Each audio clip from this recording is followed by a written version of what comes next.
Olá, queridos irmãos, irmãs, senhoras, senhores, nossos votos cordiais de muita paz. Aos amigos, aos frequentadores, aos trabalhadores da Casa de Oração, Bezerra de Menezes, que saudades! Enfim, essa Covid nos afastou temporariamente da presença física, mas não espiritual. Certamente estamos vinculados desde tempos passados. É uma alegria retornar a casa, ainda que virtualmente. No entanto, como de costume, oremos. Senhor Jesus, aqui nos encontramos uma vez mais, Senhor, em Teu nome reunidos.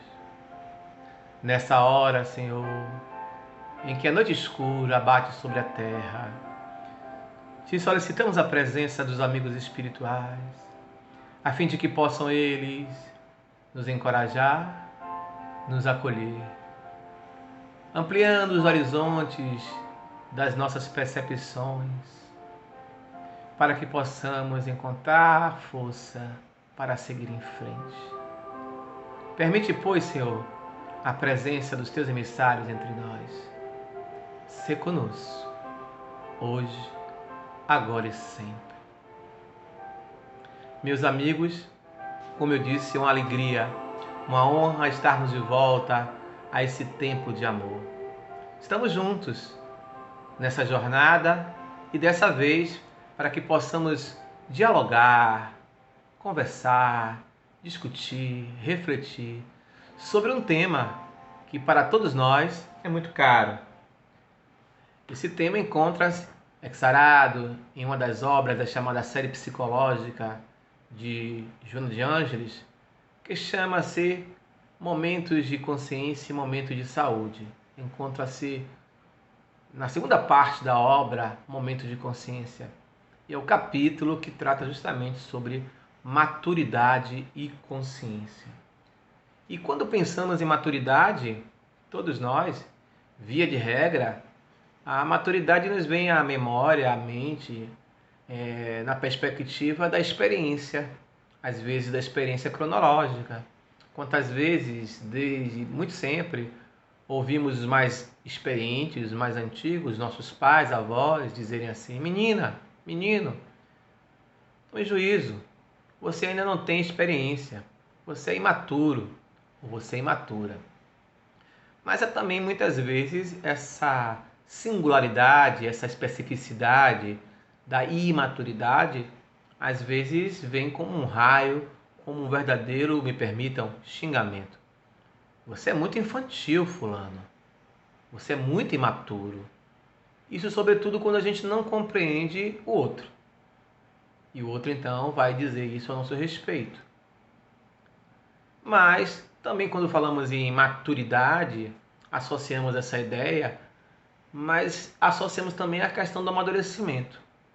Parece que existe algo parecido, né? A gente colocou assim: ao falarmos em maturidade, talvez nos venha à memória a questão da idade, dos anos de experiência. Já o sentido de consciência nos remete a ter ciência de algo, ter noção.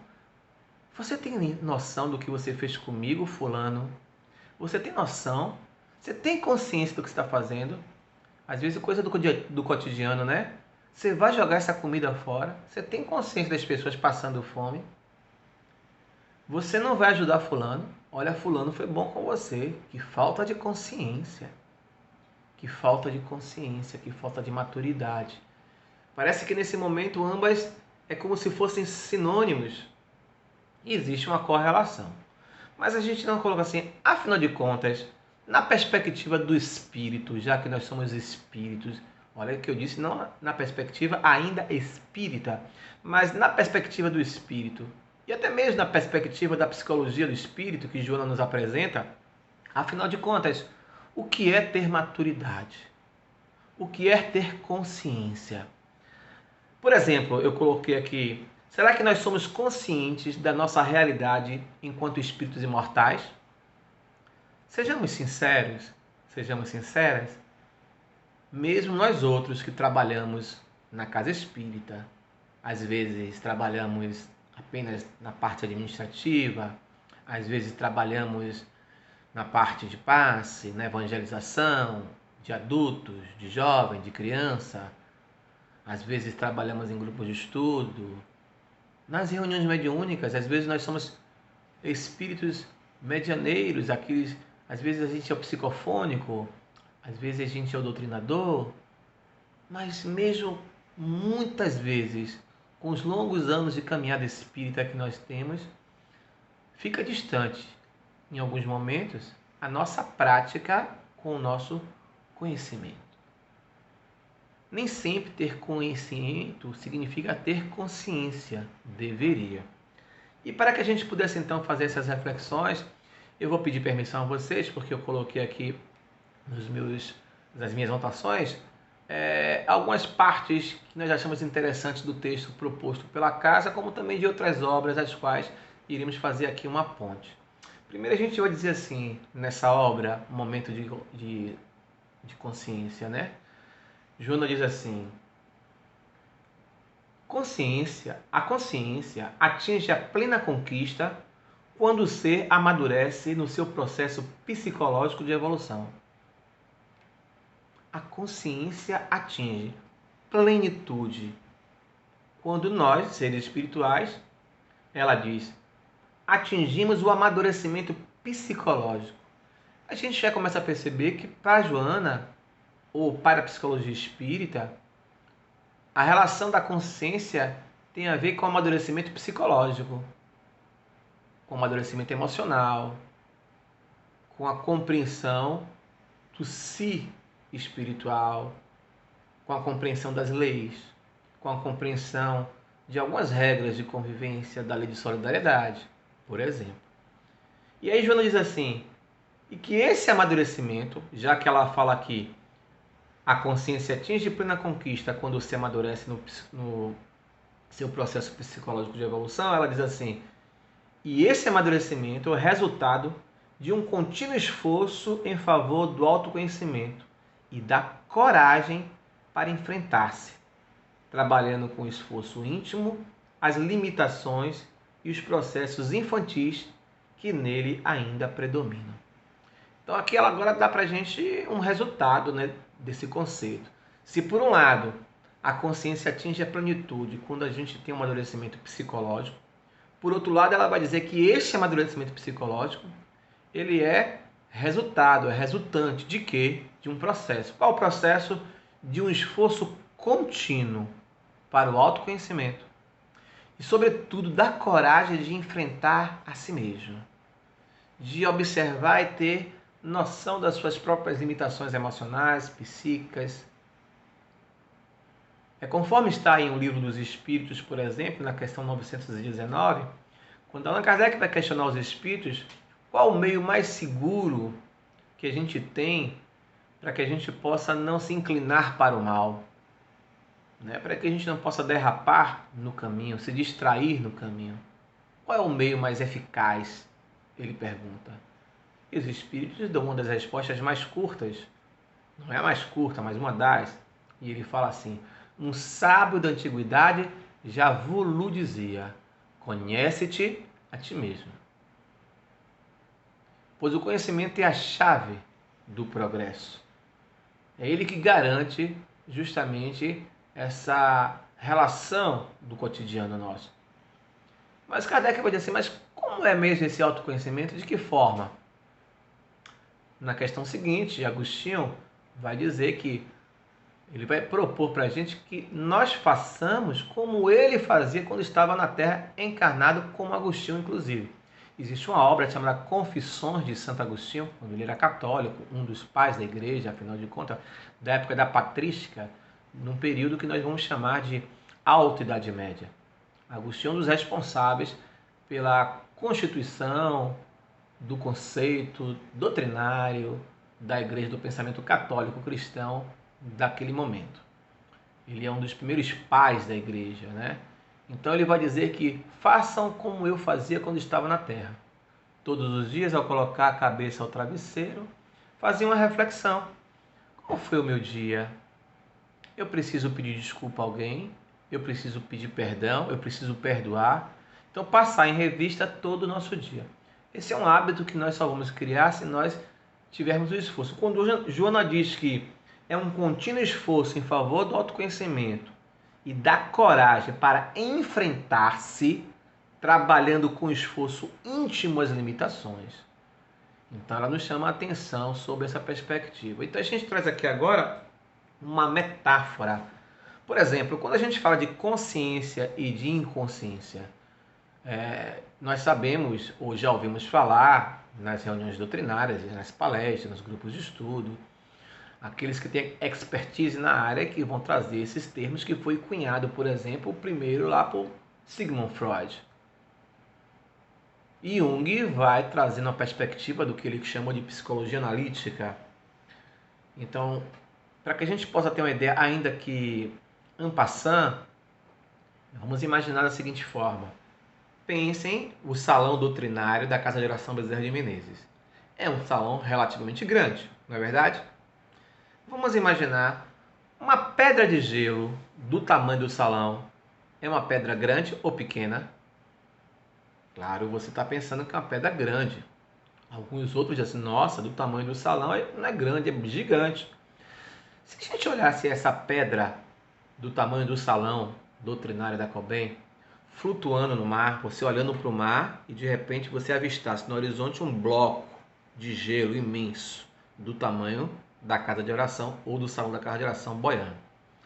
A gente disse, olha, aquilo ali é o quê? Um iceberg. E o iceberg que a gente vê boiando, daquele tamanho imenso, ele não é o iceberg. O iceberg como um todo encontra-se o quê? Submerso. A maior parte não se encontra em cima, a maior parte se encontra embaixo. Se a parte de cima a gente vê como muito grande, a parte de baixo é maior ainda. É o dobro. A gente costuma usar essa expressão, vou te contar uma situação que eu estou passando. Aí conta a pessoa, nossa, Gleidson, você está passando por tudo isso. Minha filha, meu filho, meu amigo, minha amiga, essa não é nem a ponta do iceberg. E as pessoas às vezes usam essa expressão sem ter noção, mas é correto.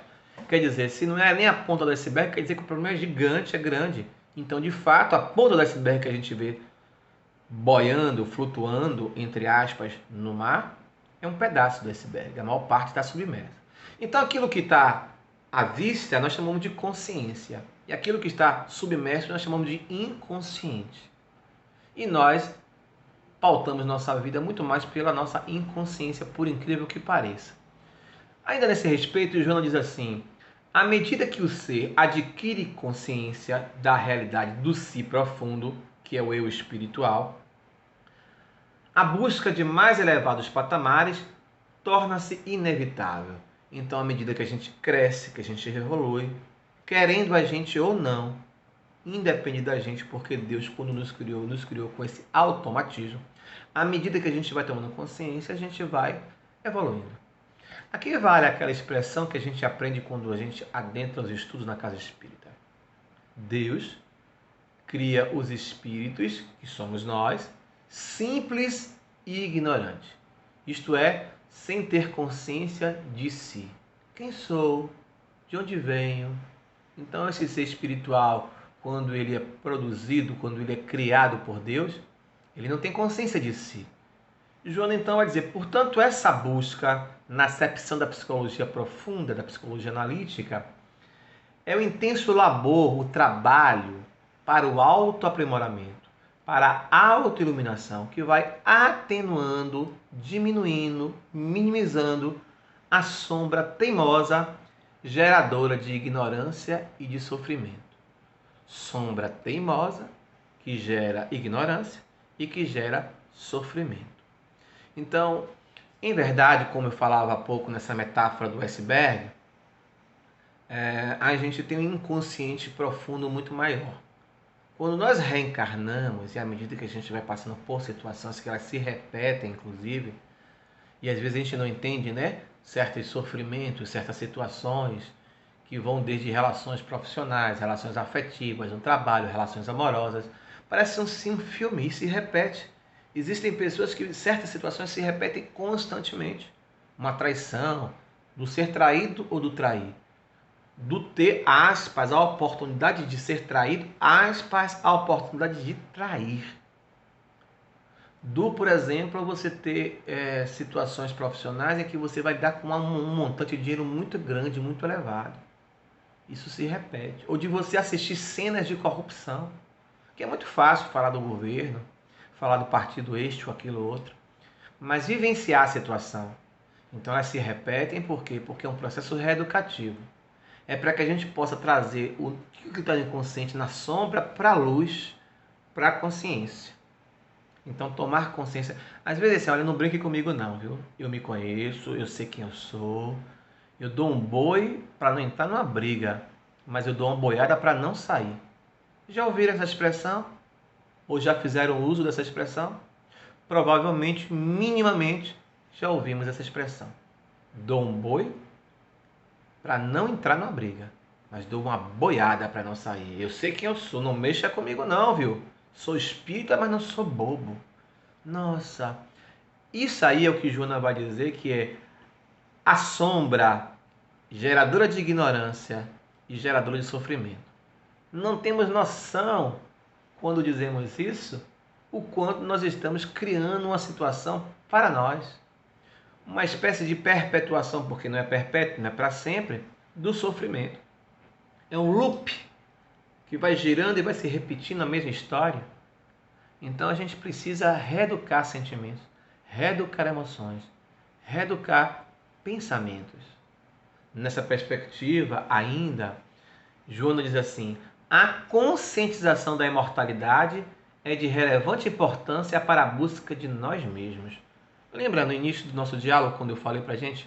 Será que nós temos consciência de que somos seres imortais, de como somos espíritos? Aí eu falava, né?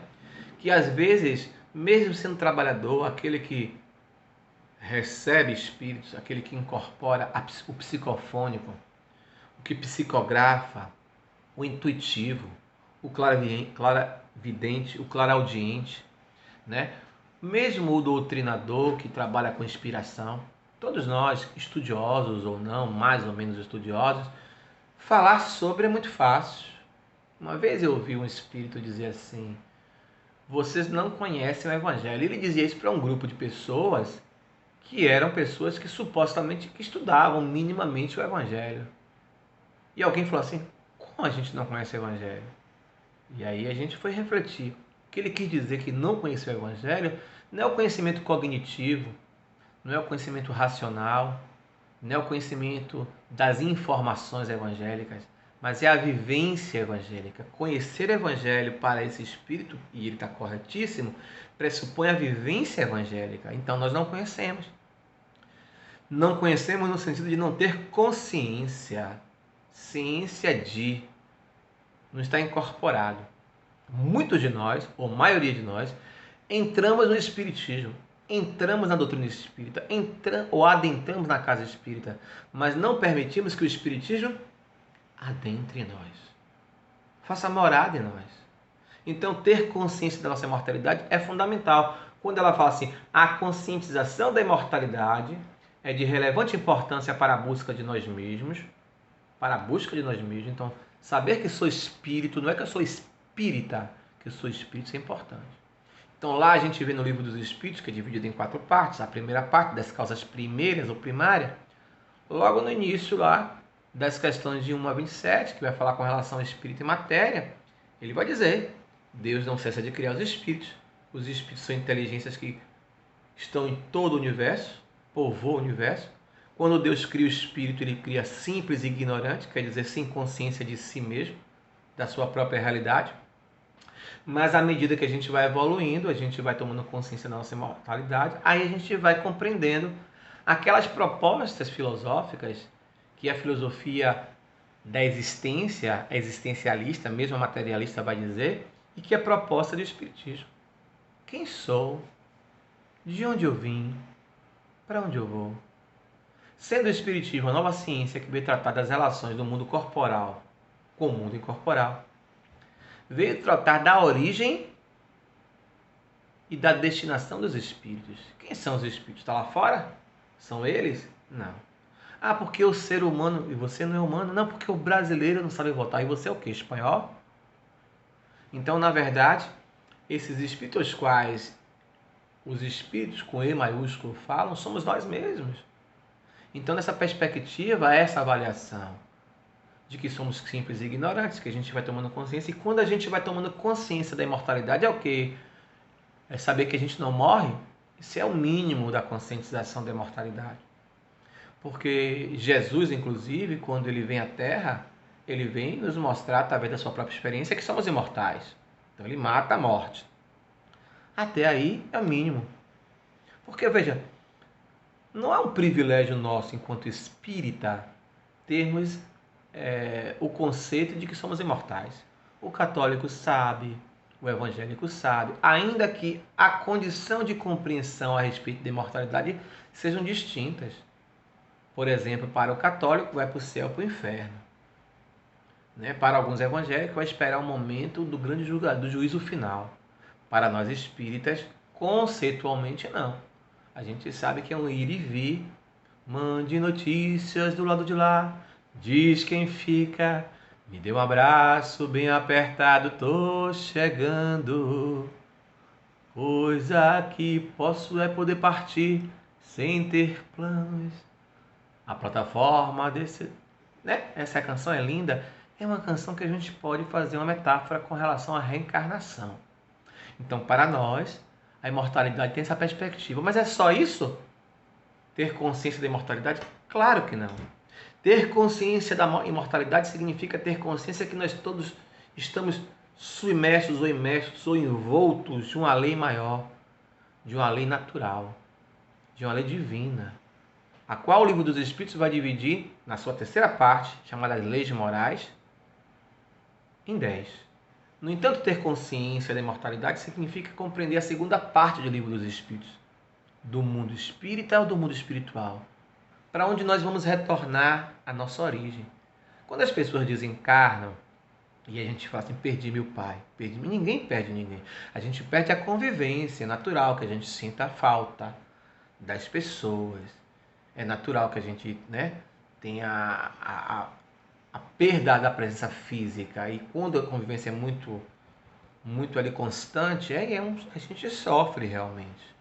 Mas perder ninguém perde, porque a gente retorna para o nosso mundo original, o mundo dos espíritos, que não é segunda parte do Livro dos Espíritos. Então, ter consciência da imortalidade é saber que o que eu penso, o que eu falo, o que eu sinto, a minha ação cotidiana vai reverberar, vai impactar na minha vida e na vida dos demais. Então, ela diz assim: a conscientização da imortalidade é de relevante importância para a busca de nós mesmos, para o autoconhecimento, já que ela falou lá que a tomada de essa maturidade é justamente esse enfrentamento, essa coragem de enfrentar as nossas próprias sombras, então tornando-se uma que não se detém quando se conseguem os objetos, as ambições materiais e emocionais, que atendem a um momento e logo cede lugar a novas expressões de ansiedade. Então ela está dizendo para a gente que ter consciência da imortalidade é tão importante, porque facilita, proporciona o autoconhecimento, que torna-se uma importância tamanha que não se detém, não se limita, não fica preso, parado apenas em conseguir objetos. Menino, essa Covid agora, essa pandemia, pronto, eu ia comprar minha casa nova, ia trocar meu carro, não vou nem poder trocar meu carro, porque eu não sei como é que vai ficar a situação no país. Não vou poder trocar minha geladeira. Ia trocar meu fogão. Hã? Então, ia trocar os meus óculos, a minha lente. Não vou poder fazer. Ia fazer o implante do meu dente. E assim cada um tem, né, os seus porquês, as suas questões. Não estamos a dizer que esses bens materiais não têm a sua importância, não têm o seu lugar no espaço, claro. No entanto, aqui que o João está dizendo que o mais importante é ter consciência de que, por exemplo, a gente não vai levar nada disso. Que não há problema em ter. O problema é ter possuído pelas coisas que nós pretendemos ter. Mas observem que ela falou uma coisa muito curiosa. Ela diz assim, na relação dos nossos processos infantis, né? E olha aqui, ela vai dizer aqui, a gente trouxe um recorte aqui, deixa eu voltar. ela diz assim: não sabendo superar as frustrações, nós, né? Fixas no inconsciente e torna-se sua vítima, fugindo para os mecanismos da irresponsabilidade toda vez que se vê abraços com dificuldades e enfrentamento. Então, tem a ver com aquela outra relação. Primeira coisa, ter consciência da imortalidade é relevante, é fundamental, é importante, porque é uma ferramenta, é um instrumento para o autoencontro. Ela diz que o amadurecimento é o quê?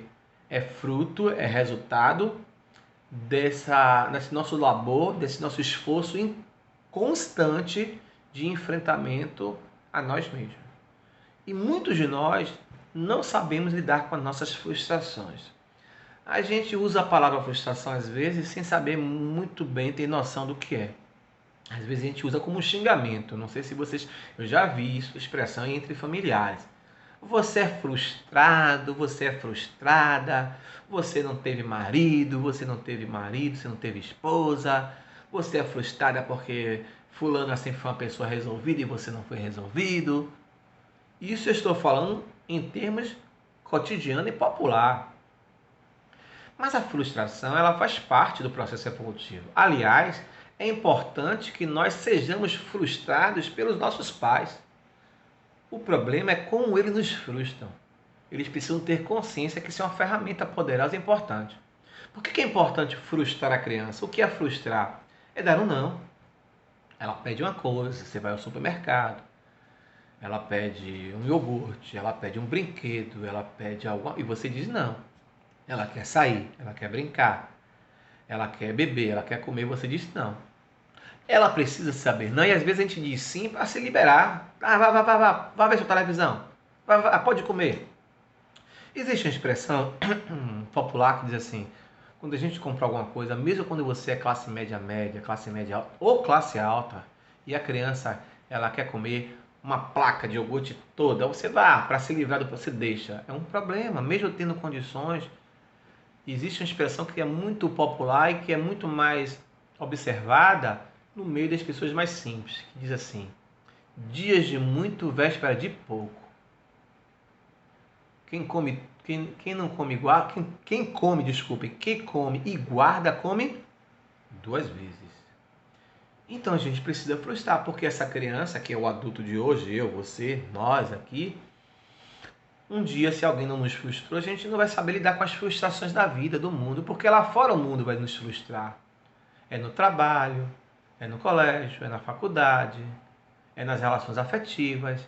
A gente vai ouvir muitos nãos, a gente vai ouvir muitas situações delicadas. Então, que a gente possa aprender agora, quando nossos pais, quando nós adultos fizermos isso com os nossos filhos, nossos sobrinhos, aqueles dos quais nós temos responsabilidade educativa, precisamos frustrar e dizer não por isso, fulano. E explicar. Mesmo que o ser não entenda naquele momento. Você não vai sair, você não tem condições, você não fez o TV. Isso é interessante. Aqui agora estou me lembrando de doutora Elizabeth Kübler-Ross. Não estava no script não. Mas em onde suas obras, ela vai lembrar, Elizabeth Kübler-Ross é uma médica suíça, naturalizada norte-americana.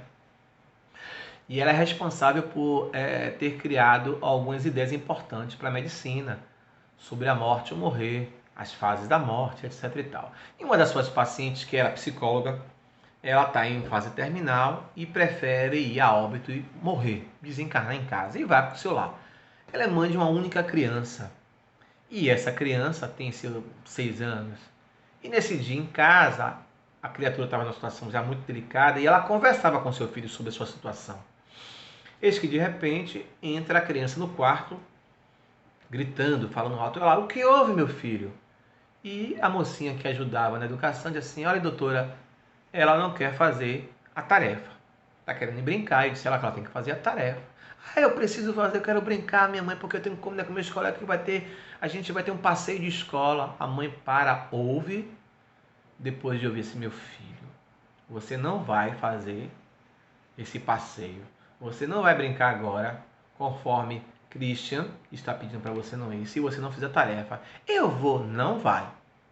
E ela disse o não, frustrou. O que a criança disse? "Eu quero que você morra, mamãe." "Meu filho, eu sei que você não desejou que mamãe morresse. Você sabe que mamãe está muito doente. E você está falando isso da boca para fora. A gente aprende aqui, entre nós, que um filho não pode dizer isso nunca para a mãe. É pecado. Não, a gente precisa deixar a criança ser criança. E essa mulher, além de ser mãe, era católica. Ela disse assim, você sabe que mamãe está para morrer. E quando mamãe morrer, eu vou estar no céu, lhe esperando. E você vai ficar aqui e você vai criar um complexo de culpa. Você vai achar que matou mamãe e você não matou mamãe. Claro que a criança não estava entendendo bulhufas, digamos assim, daquela fala mais elaborada. Mas ia ficar no inconsciente da criança. A mãe queria dizer para ela que ela não era culpada, que ela disse da boca para fora. Então ela, além de uma boa mãe, também é uma boa psicóloga. Saia, fique lá fora, porque meu filho, se eu morrer e alguém que for tomar conta de você for responsável, vai dizer não para você. Primeiro, tem que fazer o que é da sua responsabilidade, da sua necessidade da escola. Agora aguarde lá fora que a mamãe não está bem. E ela ficou mal, ela estava perto de desencarnar. Então ela pega um papel e escreve carta ao meu filho, escreve. Alguns dias depois ela morreu, a criança, claro, ficou muito triste e deve ter ficado na cabeça a culpa, matei mamãe, porque eu desejei que mamãe morresse. Só que a criança torna-se mais jovem, pré-adolescente, adolescente, adulto, e lá pela fase adulta alguém dá uma carta ao meu filho, é sua mãe. Onde ela explica, você lembra naquele dia que você desejou que mamãe morresse? Eu sei que você não disse isso de coração, e explicou. Então ela estava ali ajudando a desfazer um nó, compreende? Então quando a gente passa por frustrações, a gente não sabe superar essas frustrações, elas fixam em nosso inconsciente e nós nos tornamos vítimas das nossas próprias frustrações. Então ficamos uma verdadeira criança ferida, adulto, mas imaturo, psicologicamente, emocionalmente. Então a gente foge, melhor dizendo, desculpem. Nós fugimos e usamos mecanismos de fugas, por exemplo, da irresponsabilidade, da droga, do sexo, do comer demais e tantos outros tipos de fuga. Então Joana vai dizer que a maturidade psicológica ela não se restringe, não se limita ao período do desenvolvimento da infância. Compreende? E sim nas várias fases da nossa vida. Quantas vezes a gente vê uma criança, nossa, parece um homenzinho, uma mulherzinha, ou a gente vê um jovem, né? Um jovem assim, nossa, fulano é tão maduro. Ele é maduro, a crianças são maduras, essas pessoas se expressam de maneira madura em relação à idade que elas possuem. Mas claro que elas vão ter momentos de infantilidade própria da infância, ainda de imaturidade própria do ser adolescente. No entanto, em linhas gerais, são seres assim, fulano é um espírito, a gente costuma dizer, é um espírito velho, né? Não é de velho, é um espírito velho, mas a gente costuma dizer de velho, né? Então, é um espírito que já atingiu uma certa maturidade. Então, por isso que ela fala assim, a maturidade psicológica não se limita ao período de desenvolvimento da infância, e sim às várias fases da vida, considerando-se que a aprendizagem e o crescimento nosso nunca cessam. Jesus, espírito puro que a gente conheceu aqui na Terra. Mas passar pela experiência de Jesus e pelo que ele passou, foi uma experiência para ele de crescimento também, apesar dele ser espírito puro. Então, até o momento da individuação, no qual o espírito comanda a matéria e o estado mental mantém-se em harmonia com o físico. O que chama de individuação é uma proposta junguiana, que é quando a gente entra em contato com o nosso eu superior e a gente entra, a gente diria assim, no estado crístico, no estado búdico, no estado de nirvana. São metáforas construídas por religiões diferentes para dizer que nós atingimos um estado de elevação de consciência, aquilo que a gente viu no início. E eu gostaria de trazer para a gente nesse momento uma reflexão, uma pequena história, para que a gente possa pensar a respeito justamente sobre essa ideia da tomada de consciência, da maturidade. Então a gente já viu que a consciência ela é um processo. Essa maturidade que Joana chama a atenção é uma maturidade que tem a ver com um processo psicológico de amadurecimento e não é da idade. E tomar consciência num processo de individuação saber que eu sou espírito imortal e que estou vinculado a leis. Mas e o cotidiano e o dia a dia? Existe uma obra de Amélia Rodrigues, muito legal.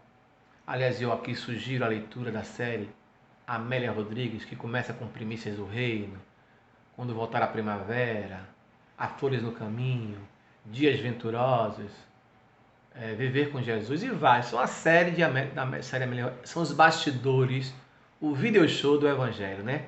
Da Boa Nova. Como é que estava acontecendo, o que estava, as fofocas, né? Curiosamente. Então existe essa obra, Quando Voltar a Primavera, existe um capítulo em que Jesus se encontra com Pedro e a gente sabe que Pedro era um amigo mais próximo de Jesus, não é verdade? E uma curiosidade aqui agora, a propósito, antes de continuar a história. Por que Pedro e Jesus se afinavam tanto? Por que Jesus vinha? Porque Pedro era aquele que Jesus ia construir a igreja, porque Pedro era o mais evoluído. Não apenas essas perspectivas, não. O espírito Vitor Hugo, através de Dona Ivone Pereira do Amaral, numa obra chamada Dor Suprema, não é Dom, Dom Supremo é Paulo Coelho, Dor Suprema, ela vai narrar o desencarne de Pedro. E ela vai trazer para a gente uma curiosidade e vai nos dizer que Jesus e Pedro já se conheciam antes da Terra. Jesus espírito puro, Pedro não era puro, nem era superior ainda. Pedro foi amigo de Jesus em um outro orbe há milhões de anos, só que Jesus deu um salto qualitativo e Pedro ficou atrás. Mas Jesus tinha uma amizade por Pedro muito grande, nunca esqueceu de Pedro. E quando ele, tempos depois, torna-se governador do nosso planeta, ele convida Pedro, e Pedro vem na Terra numa encarnação altamente reeducativa. Era um ser que já conhecia o WhatsApp, já conhecia Facebook, Instagram, já tinha a noção de tecnologia, mas precisava avançar moralmente. Reencarna em um planeta ainda primitivo, reencarna em um planeta onde ele vai aprender, sobretudo, a importância, no caso aí, da humildade. Será o pescador, não só de peixes, mas aprender a ser pescador de almas.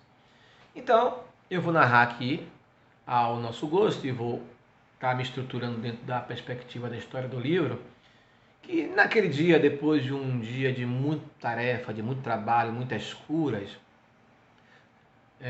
Jesus geralmente depois ele tinha um alimento mais simples, mais tranquilo, com os seus amigos mais próximos, entre eles Simão Pedro, tinha uma pregação e eles voltavam para a casa de Simão Pedro, mas depois de um dia intenso de trabalho.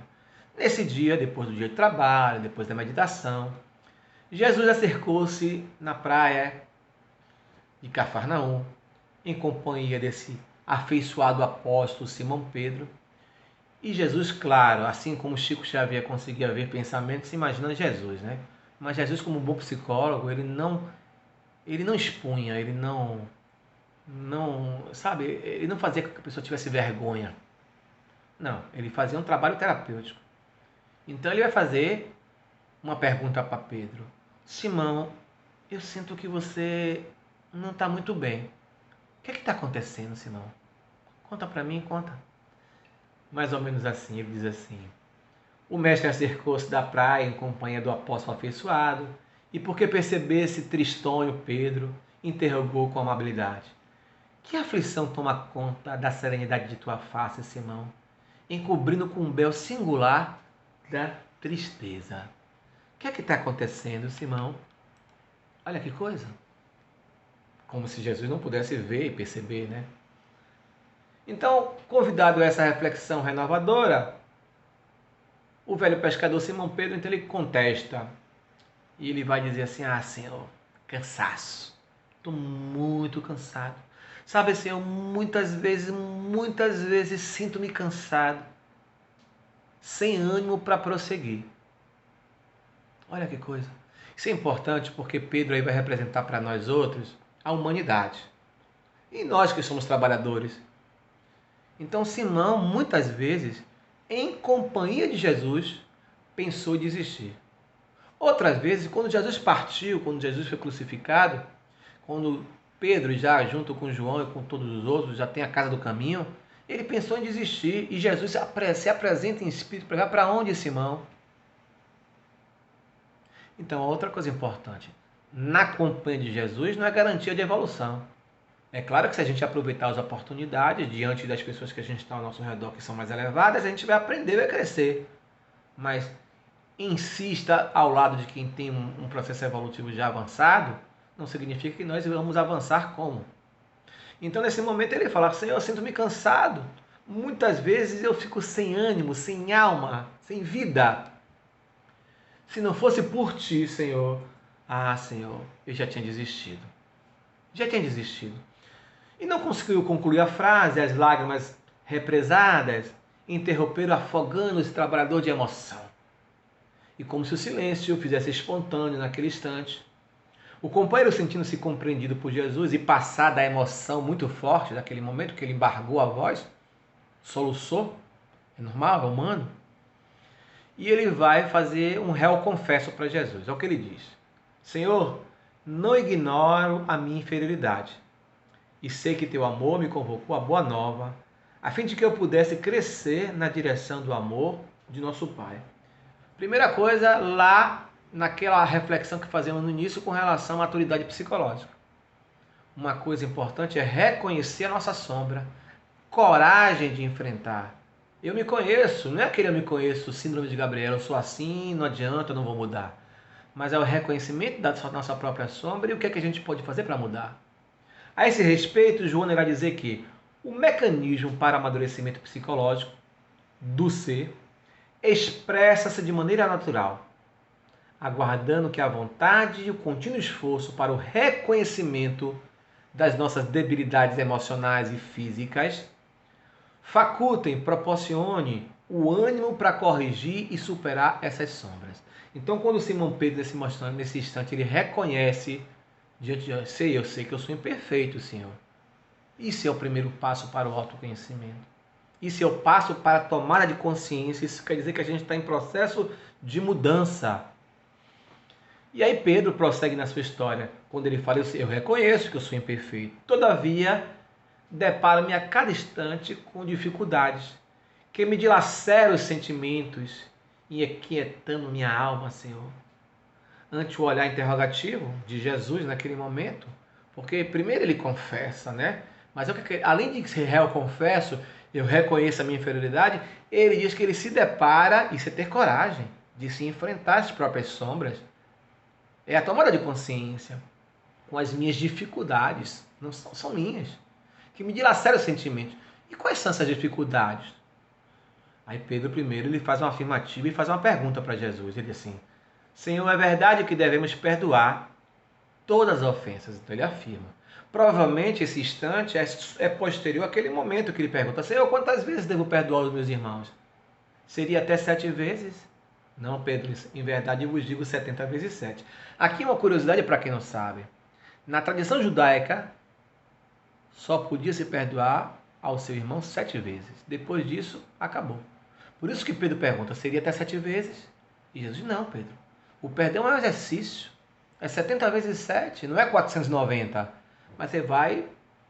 Perdoar não é esquecer. A gente aprendeu durante muito tempo que perdoar é esquecer. O esquecimento é psicológico. Perdoar é não desejar o mal. Perdoar é não ficar feliz quando aquele que nos fez mal caia.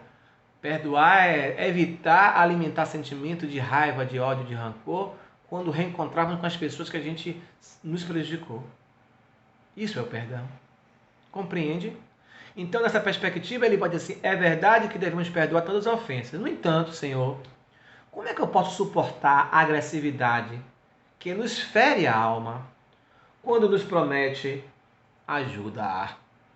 O que é que Pedro estava querendo dizer? Ele se referia aí às pessoas do convívio dele, família. Quantas vezes uma mãe diz assim: olha, eu aceito qualquer pessoa me dizer isso, mas um filho me dizer, é como se desse uma facada no meu coração. As mães às vezes dizem isso, né?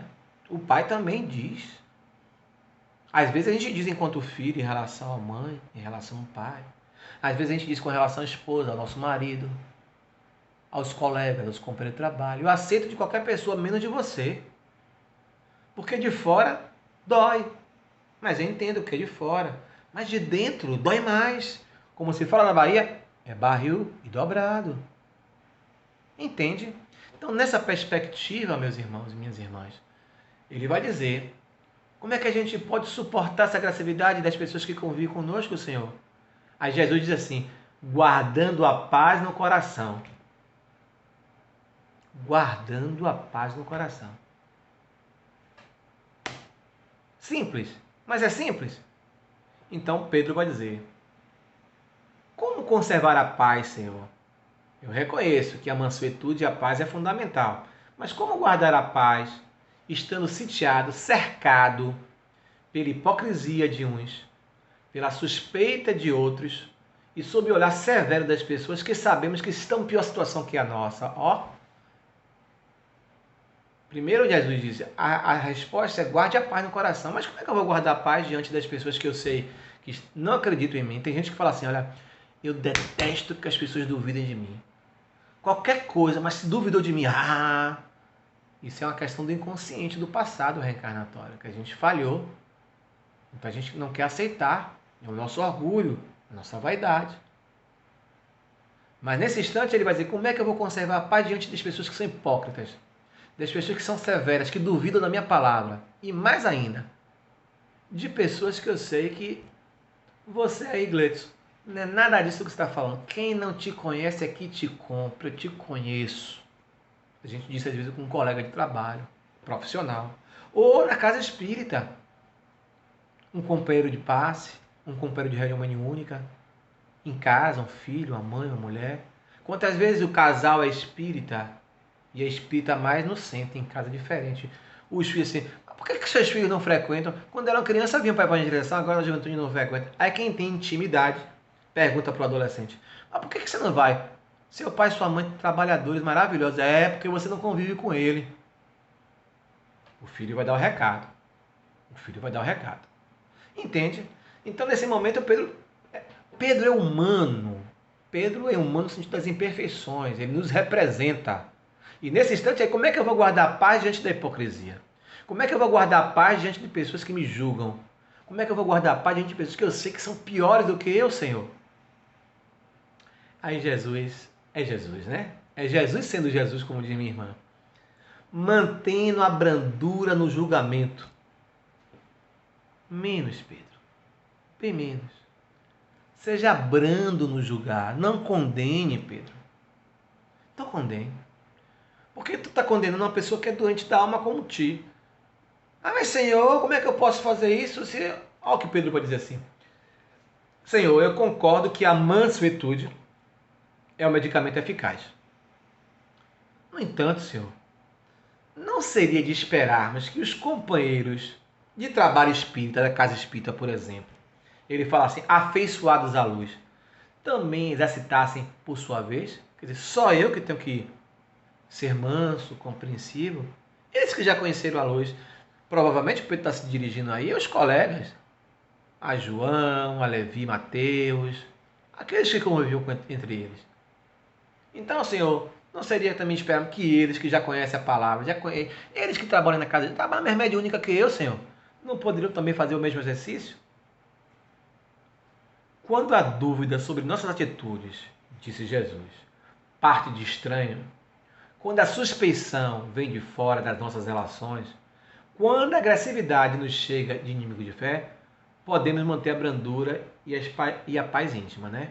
É verdade. No entanto, sofrer dificuldades, aquelas apresentadas que você fez agora, Pedro, disse Jesus, é o que faz o evangelho funcionar. Porque veja, você precisa ser brando e você precisa ser muito mais ameno no seu julgamento. Você já compreendeu, os outros não compreenderam. Por mais que eles estejam junto contigo, junto conosco no trabalho, mas você, aquilo que o texto nos convida sobre consciência e maturidade. A tomada de consciência e de maturidade é quando a gente cresce a ponto de reconhecer a importância da transformação. Então Jesus diz assim, antes de esperarmos atitudes salutares do próximo, nos cabe oferecer o de melhor que nós temos.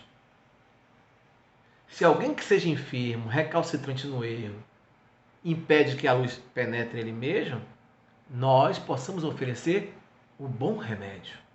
O bom remédio. Então, nessa perspectiva, nós não podemos esquecer o seguinte, de que os outros, Jesus diz assim, você sabe muito bem, Pedro, que as pessoas nem sempre nos abraçam porque nos amam. Então, nessa perspectiva, a gente tem que reconhecer. E quando a gente reconhece, a gente toma consciência. A gente começa a se transformar. A gente começa a ter um amadurecimento psicológico. Eu não posso esperar que o outro me ofereça o melhor. Sou eu que tenho que oferecer o meu melhor. Quando eu atingo esse estágio, eu compreendo que o céu é aqui. Que o céu não é lá fora. Que o céu é uma construção íntima. E que todos nós podemos construir esse céu. E que cabe a cada um de nós a transformação. À medida que a gente vai amadurecendo psicologicamente, aprendendo a lidar com as nossas frustrações, vamos descobrindo o céu que habita no interior de cada um de nós. Não cobrar do outro, mas oferecer para o outro o nosso melhor. Se eu escolhi amar, eu não posso escolher cobrar que o outro me ame. Eu que ame. Eu que oferte o meu melhor. Ouçamos a canção do nosso amigo Armando Lui. O céu, presente e futuro de quem quer amar, a força das palavras de quem vai dizer. Meus amigos, beijo no coração, tudo de bom. Que Jesus nos abençoe. Até o próximo encontro, se Deus quiser. Possamos compreender que a consciência é um amadurecimento psicológico do ser, é um amadurecimento emocional. É aprender que viemos para servir e não para ser servido.